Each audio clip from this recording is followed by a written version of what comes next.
कहा है, क्या मानते हैं इसको, क्या प्रतिक्रिया है आपकी पूरी? अब देखिए, ऐसा है कि नेपाल और भारत का रोटी बेटी का सवाल ये जुगो जुगांतर से है।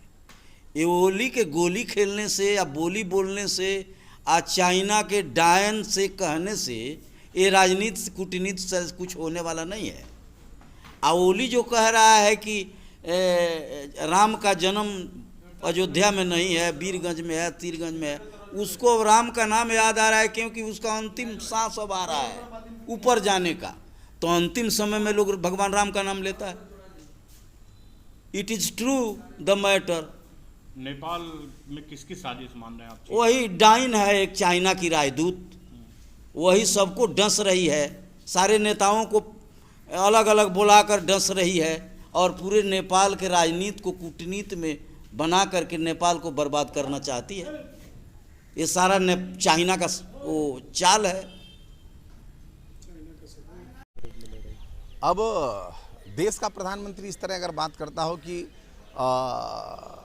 अयोध्या नेपाल का है, बात कहना, ये तो मुझे लगता है विचलित मानसिकता और ये टंग स्लिप है तो ठीक है, लेकिन इस तरह का बयानबाजी करना और खुद को सत्ता में सुरक्षित रखने के लिए इस तरह जनता को गुमराह करना, मुझे लगता है 21वीं शताब्दी में, इस 21st सेंचुरी में वो संभव नहीं है। और एक कहकर वो लंबे समय तक राजनीति में टिके रहेंगे, इस तरह का कहने का मतलब जनता को गलत रास्ते दिखाना। लेकिन जनता 21वीं शताब्दी की काफ़ी जागरूक है और वो जनता इनके कहने से ये चीज़ मानना और इनके पीछे लगना अब मुझे लगता है वो संभव नहीं है। और ये कौन से होते हैं ये कहने वाले कि मतलब उस समय का इन्हीं को पूरा ज्ञान है उस इतिहास का। इतिहास तो विश्व में बहुत लोग जानते हैं।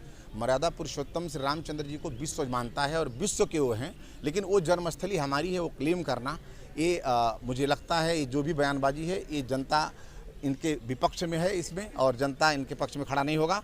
और ये कौन से व्यक्ति हैं कि आप उस समय वो जो बारात वारात गई थी तो इनको भी इनविटेशन था कि वो घर वालों से इनविटेशन था कि ये वहाँ पहुँचे हुए थे कि, और वही आकर आप इस जन्म में फिर यही दूसरा अवतार लेके पहुँचे हैं। बिल्कुल ये बात करना, ये बात कभी भी जनता के लिए पर्याप्त नहीं है।